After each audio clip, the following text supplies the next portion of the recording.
Would you please join me in welcoming former Premier Dave Barrett?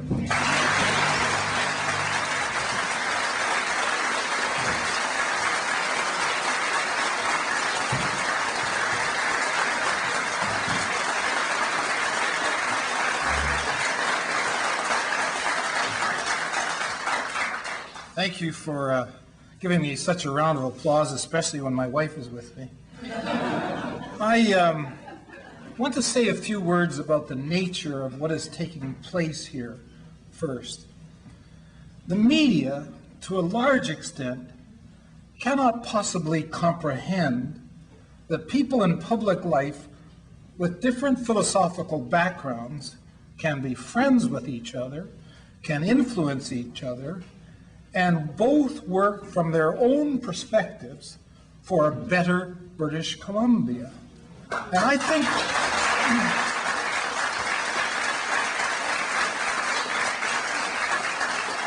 the singular question I was asked before anything related to the context of what was taking place here tonight was, what are you doing being seen publicly with Bill Vander Zalm? And frankly, all things considered, he's got a hell of a lot more to lose being seen with me.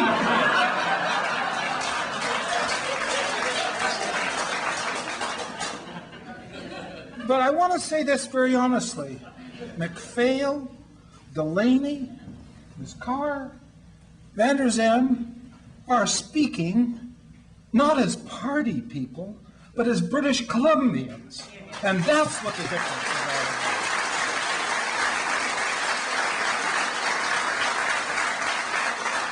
about. And there is a record of how British Columbians spoke on this issue. And this is something important for the younger generation in journalism, who are so harried in their everyday work by competing 24-hour news cycles that they get very little chance to do some research and get some community history about what has gone on in this province long before they were born. BC Hydro was formerly BC Electric. It was owned by one of the most prominent families in this province.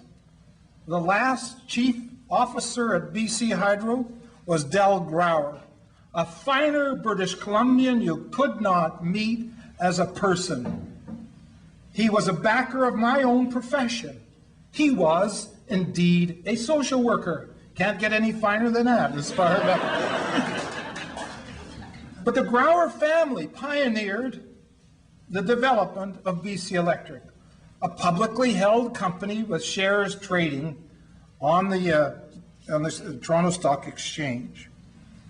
During the 1930s, people started saying we need to have what conservative Ontario ultimately had, what conservative Alberta ultimately had, is publicly owned power, because it is an instrument for the economy, and as Ms. Carr said, it is an instrument that can be controlled by the government of the day vis-a-vis environmental issues. They did make some mistakes on the Columbia River Treaty, but that's history. But the essence was public ownership of a monopoly, and that's what took place. Was there a great debate? Absolutely. The debate raged, as I said, through the 30s, the 40s, and the 50s, culminating in the 1960 election. The first time I ran, I was a naive child, 29 years old, who lost his job because he was a socialist. Can you imagine that early? I haven't changed. The job hasn't changed. But gosh, after tonight, I'm going to call Delaney Comrade Delaney.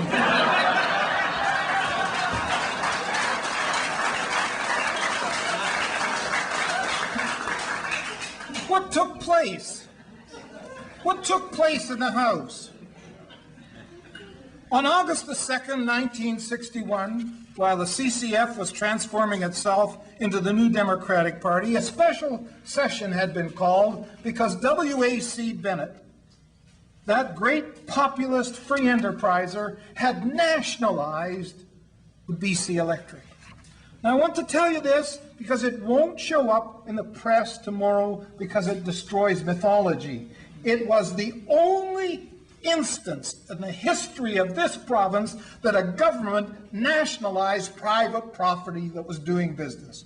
Not even us. What we had, we bought, and what we bought, Bill Bennett pissed away.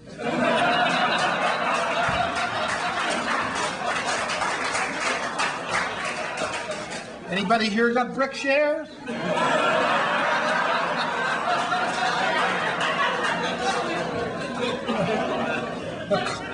The most decent thing that could have been done is to print them on soft paper.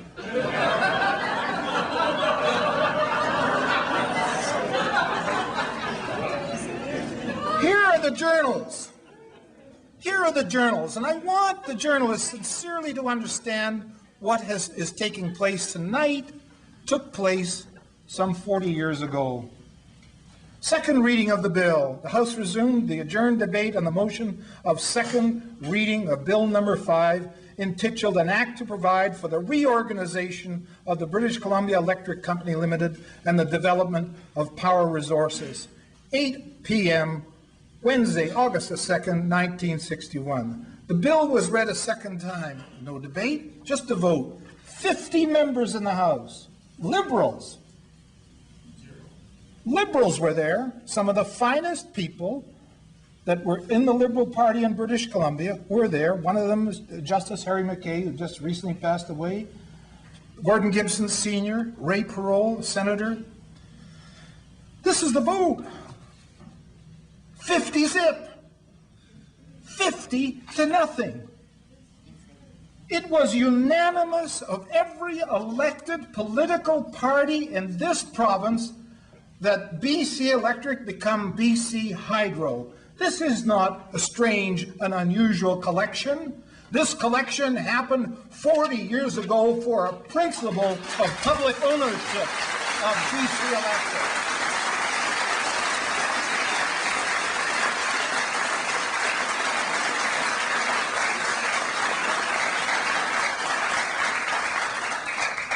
Some of these people became lifelong friends, as I have enjoyed in politics.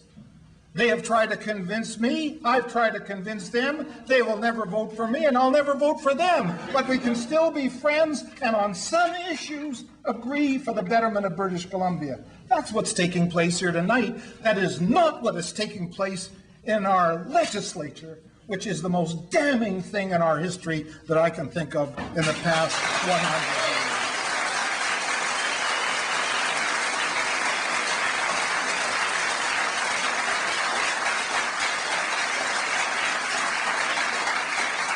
Our MLAs and the Liberal government keeps on saying we want a leaner, meaner government.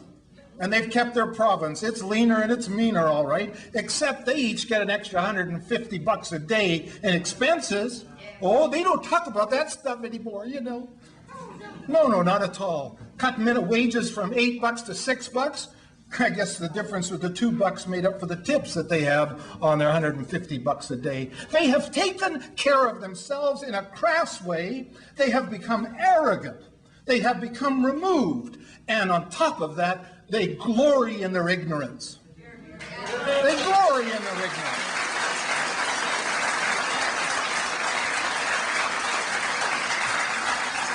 I say through the media that's here tonight, to the people of British Columbia, demand that your MLA come back to your community, call a public meeting, and explain to them what they know about what's going on in the secret deals of BC Hydro. Every MLA is getting paid to report to their constituents. They're hiding simply because they haven't been told themselves. There is one Liberal MLA that has the backbone to defy the government because he understood that he wasn't elected just to be a yes man. Some of the best speeches attacking governments come from our own backbenches. If you want to believe me, look at Bill's scars and look at my scars. Some of them came from our own backbenchers. And why not? Not one of these people has gone back to his or her community and said this is what's going on, and the reason they haven't done it is because they don't know what the hell is going on themselves. The bill is nothing but a mass of secrets.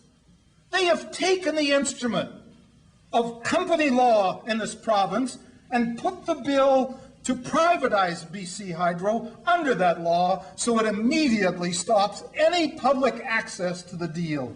The deal with Accenture, the spin-off from Enron, that famous free enterprise group. And there they are, making these deals and telling nobody. If there was ever a reason for recall, it's not to do with anything else. If there was ever a reason for recall, was the ignorance by this government towards its own MLAs who have sat there supinely and haven't uttered a single word and are frightened to death to go home and call a meeting like this in their own constituency.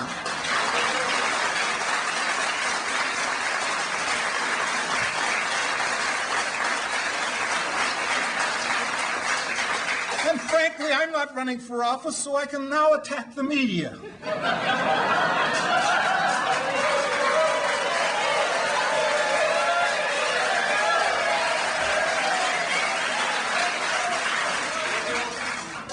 The mealy-mouthed Mickey Mouse editorial writers in this province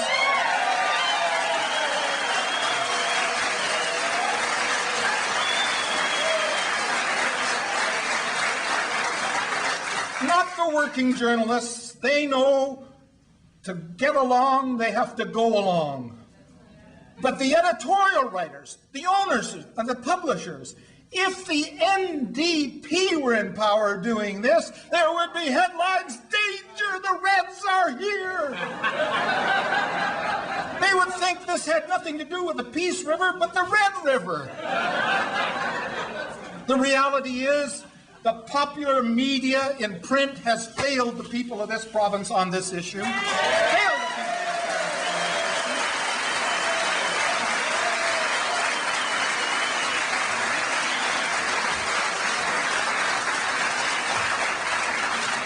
Television and its 15-second sound bites between razor advertisements or selling soap.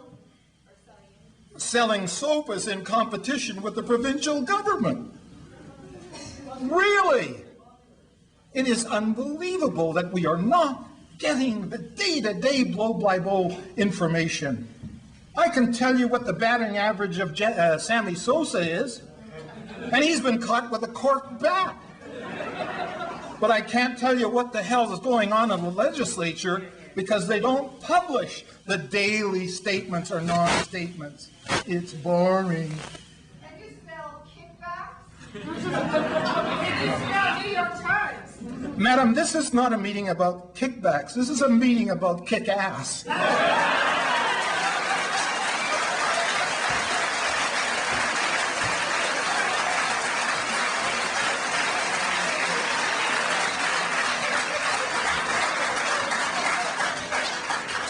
I'm an old man now. I haven't got much time to go. But I'd at least be able to afford to turn the light on as I read some books before I croak. Now, we've had a lot of fun about this, and there's some very serious things that I've said about the media, and I now want to address to the business community. This is Dave Barrett, the Democratic Socialist, talking to the business community.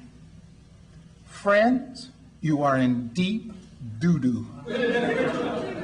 You are going to lose the one single advantage this community of 3.5 million people, including free enterprisers and everything else, the small businessmen and the middle businessmen in this province are going to take the hardest hit of all. You're in hock in your businesses. You take risk in your businesses. And you hope like hell you can be competitive with some of your competitors. One of your single advantages, as mentioned here, was delivered by this vote in the House 40 years ago: low-cost power. The head of California's power distribution system came to British Columbia and warned us. about what happened in California? Can we read the papers about Ontario? Do we know about Ralph Klein? They've both done it in their provinces and hurt their small businesses. When this government talks about the heartlands, they show that they're ignorant on anatomy. It is not the heartlands. The small communities of this province are the backbone of the economy, not the heartlands.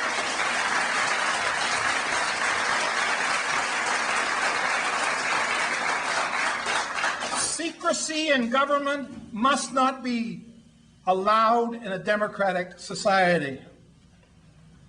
Lying in an election campaign may be a normal thing for some people, but it is not necessary in British Columbia. I told people that we were going to bring in the agricultural land reserve, and they laughed. It happened. I told people we're going to bring in automobile insurance. They laughed, and it happened. I told people we'd bring in a guaranteed minimum income. They laughed, and it happened. There wasn't a single thing we did that wasn't in print before we were elected. These fellows never said a word about what they've done to people, what they've done to unions, what they've done to hospital workers, what they've done to teachers, and who else is next. And on top of us, taking away the one thing we have, the one thing that we have that unites us in terms of the possibility of a better future, publicly owned power. Shame on them.